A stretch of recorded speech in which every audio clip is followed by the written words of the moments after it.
इस महामुलाकात को दुनिया किस तरीके से देख रही है, क्या है अपडेट? वो तानाशाही खत्म होना चाहिए और यही रूप चीन और साथ ही साथ भारत ने भी वापस दोहराया है, क्योंकि लगातार यही कह रहे हैं कि एक समय था जब अमेरिका डिक्टेट करता था कि चीन क्या करेगा और भारत क्या करेगा। अब वो समय ख़त्म हो चुका है। रूस का ये कहना है, क्योंकि रूस के राष्ट्रपति जब उन्होंने एक इंटरव्यू उन्होंने यहाँ पे चीन के एक न्यूज़ एजेंसी को दिया, उन्होंने साफ तरीके से कहा है कि वो समय आ गया है कि सबको बराबरी का हिस्सा मिलना चाहिए और एससीओ में पार्टनरशिप की बात किया जा रहा है। शंघाई की जो स्पिरिट की बात किया जा रहा है, वो शंघाई स्पिरिट आखिरकार इसी पर निर्भर है कि आप किस तरह से सब देशों को साथ में लेकर चले। और देखिए, जिस तरह से भारत और चीन के जो मार्केट है, वो मार्केट अगर साथ में मिल जाए तो सबके लिए मुनाफा है। और दूसरी बात यह है कि रीजनल स्टेबिलिटी तभी हो सकता है जब भारत और चीन के बीच में जो तकरार है वो खत्म हो जाए, जिसका लाभ हर एससीओ पार्टनर देश इससे लाभ उठाने वाला है। जिसके कारण प्रेसिडेंट जी, देखिए जिस तरह से प्रेसिडेंट जी की जो स्टेटमेंट आया हुआ है, वो स्टेटमेंट से साफ नजर आ रहा है कि बदलाव जरूर है और ये बदलाव चीन की ओर से भी आ रहा है और भारत की ओर से भी आ रहा है। क्या ये सवाल उठता है कि क्या हम गलवान को भुला चुके? गलवान को हमने कभी भुलाया नहीं है, क्योंकि प्रधानमंत्री नरेंद्र मोदी जब आज प्रेसिडेंट जी से बात उन्होंने की, तब ये टेररिज्म के मुद्दे को भी उठाया गया है। टेररिज्म के मुद्दा हमारे लिए सबसे अहम है, हमारे लिए बहुत ही महत्वपूर्ण है और इसीलिए लगातार हम लोग ये सवाल कर रहे हैं कि एससीओ की जो जॉइंट डिक्लेरेशन की बात हो रही है, जो जॉइंट डिक्लेरेशन कल आने वाली है, वो आउटकम क्या रहेगा? क्या हर एससीओ के जितने भी देश हैं, क्या एकजुट होकर वो ये कह सकते हैं कि टेररिज्म को ख़त्म करना चाहिए, टेरर ग्रुप्स को ख़त्म करना चाहिए? और भारत ने ही वही रूप अपनाया है इस वक्त, और ये चीज़ लगातार प्रधानमंत्री ने प्रेसिडेंट जी से भी बातचीत की थी। और कल जब रूस के राष्ट्रपति व्लादिमीर पुतिन मिलने वाले प्रधानमंत्री नरेंद्र मोदी से ये बात वापस उठाया जाएगा कि आखिरकार जो रोल चाइना निभा रहा था, जो रोल रशिया निभाएगा इस पूरे इलाके में, उसमें बहुत ज़रूरी है कि एक तरह से टेररिज्म को लेकर साथ में बात करें और एक रोड मैप होना चाहिए, और वो रोड मैप टेररिज्म को ख़त्म करने की ओर में होना चाहिए। नेता मंत्री अलग अलग मंचों से ये बात कहते भी रहे हैं श्रवण कि आतंकवाद से कोई समझौता नहीं होगा, इसीलिए पाकिस्तान को हमेशा अलग थलग करता रहा है भारत। वापस लौटेंगे आपके पास, बने रहिए। 7 साल बाद जब प्रधानमंत्री मोदी शी जिनपिंग से मिले तो दोनों के मुलाकात में गर्मजोशी दिखी, दोनों भी हाथ बढ़ाते दिखे, एक दूसरे को देखकर मुस्कुराते हुए दिखे। कई मुद्दों पर दोनों के बीच सहमति भी बनी है और कई मुद्दे अभी भी सहमति के लिए बाकी हैं। रिपोर्ट देखिए।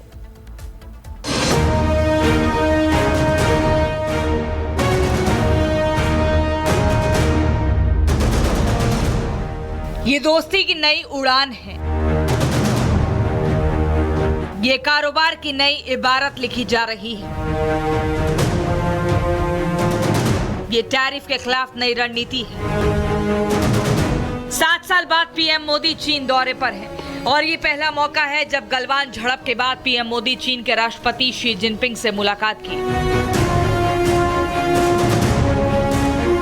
और ये मुलाकात ऐसी है जिस पर पूरी दुनिया की नजर है। वजह साफ है कि ट्रंप के टैरिफ वॉर के बाद पीएम मोदी और चीन के राष्ट्रपति जिनपिंग की मुलाकात हुई है। ऐसे में दोनों नेताओं के बीच गर्मजोशी दिखी और कई मुद्दों पर सहमति भी बनी। इस एंगेजमेंट के बाद शांति और स्थिरता का माहौल बना हुआ है। कैलाश मानसरोवर यात्रा फिर से शुरू की। दोनों देशों के बीच डायरेक्ट फ्लाइट भी फिर से शुरू की जा रही है। हमारे सहयोग से दोनों देशों के 2.8 बिलियन लोगों के हित जुड़े हुए हैं। इस मुलाकात से भारत चीन के बीच रिश्ते और बेहतर होंगे, कारोबार में बढ़ोतरी होगी और ऐसे कई विवादों का अंत होगा जो कई सालों से सुर्खियों में है। जिनपिंग के साथ 60 मिनट की बैठक में ऐसे कई मसलों पर बात हुई जो अब तक असुलझी रही। दोनों नेताओं ने द्विपक्षीय मुलाकात में संबंधों को मजबूती पर जोर दिया। इस बैठक के दौरान बॉर्डर पर शांति को लेकर सहमति बनी है। वहीं बॉर्डर मैनेजमेंट पर भी दोनों देश सहमत हुए, जबकि मानसरोवर यात्रा पर भी सहमति बनी है। इतना ही नहीं, भारत चीन के बीच सीधी उड़ान पर चर्चा हुई, लेकिन दोनों देशों के बीच रिश्ते कहां फंसे हैं तो LAC अब भी निर्धारित नहीं है। वहीं भारत ब्रह्मपुत्र नदी पर डैम का विरोध करता रहा है, जबकि 2020 के बाद भारत ने चीनी कंपनियों पर रोक लगा दी थी। इस पर कोई बात नहीं हुई है। इतना ही नहीं, पाक चीन की दोस्ती पर भारत में अविश्वास है। चीन की ओर से जिस तरह से उन्होंने लगातार ये इंडिकेशन दिया है कि भारत के साथ ट्रेड करना बहुत ही ज़रूरी है और ये मार्केट्स को ओपन अप करना है, जो उनका एक फोकस एरिया रह चुका है। तनाव को लेकर अगर बॉर्डर इलाकों की अगर बात करें, LAC में प्रधानमंत्री मोदी ने साफ तरीके से उन्होंने कह दिया है कि डिसएंगेजमेंट जारी है और आने वाले दिनों में उसकी रोड मैप रखा जाएगा कि किस तरह से इसके डिसएंगेजमेंट को पूरा किया जा सकता है। वैसे चीन के राष्ट्रपति शी जिनपिंग ने साफ साफ कहा कि बातचीत से सभी समस्याओं का समाधान निकाला जा सकता है।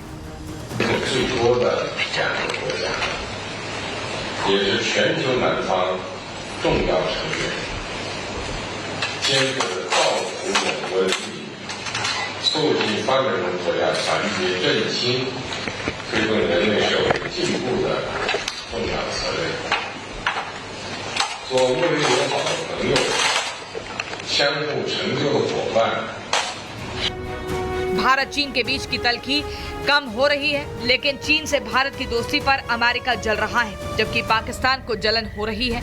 ऐसे में उम्मीद की जा रही है कि आने वाले वक्त में भारत चीन की दोस्ती एक नई इबारत लिखेगी। Bureau report, republic Bharat.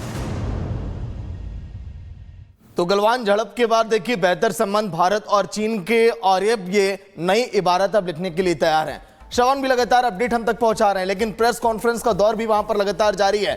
देखिए तस्वीरें, ये प्रेस कॉन्फ्रेंस काफी अहम कि आखिर मुलाकात में क्या कुछ रहा, क्योंकि प्रधानमंत्री नरेंद्र मोदी ने कहा कि सकारात्मक प्रगति की समीक्षा हम करेंगे। बहुत बेहतर ये बातचीत रही है और आने अब वाले समय में नई इबारत लिखने की अब तैयारी है। A couple of aspects of the meeting. As you're aware, this is the second meeting between the two leaders in the space of less than a year. There was their last meeting was in Kazan in October last year, where they had laid down certain strategic guidelines for the development of bilateral relations and set out certain goals to be achieved by the two sides. In their meeting this morning, both the leaders were happy to note the progress that had been registered, the actions that had been taken since the meeting in Kazan, and the momentum that had been maintained in bilateral relations since that meeting, especially in the domain of people-to-people relations. This morning, the leaders shared with each other their perspectives for longer-term growth and development of the two countries. They spoke about their respective understanding of principles for bilateral relations, which it is expected will help guide the future work of the two sides as we work on other aspects of the relationship. For instance, they both agreed that the two countries were primarily focused on their domestic development goals, and in this they were partners rather than rivals. It was also an element of consensus between them that a stable and amicable relationship between India and China can be to the benefit of the 2.8 billion people who live in the two countries.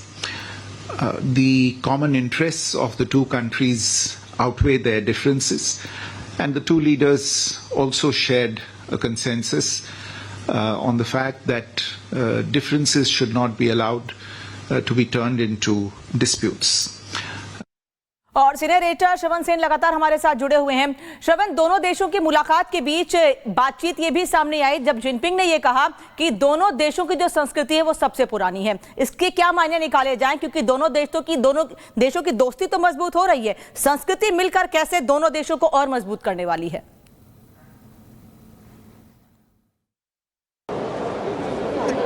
देखिए, जिस तरह से president जी ने बात की आज bilateral talk को लेकर, जहां पर अंग्रेजी में उन्होंने कहा कि कोऑपरेटिव नेशंस नॉट राइवल, जिसका मतलब अर्थ ये बनता है कि देखिए हम दुश्मन नहीं हैं और हम सहयोगी पार्टनर है। और ये रहा है चाइना का चीन के इस पूरे मामले को लेकर कि किस तरह से वो मानते हैं कि इस वक्त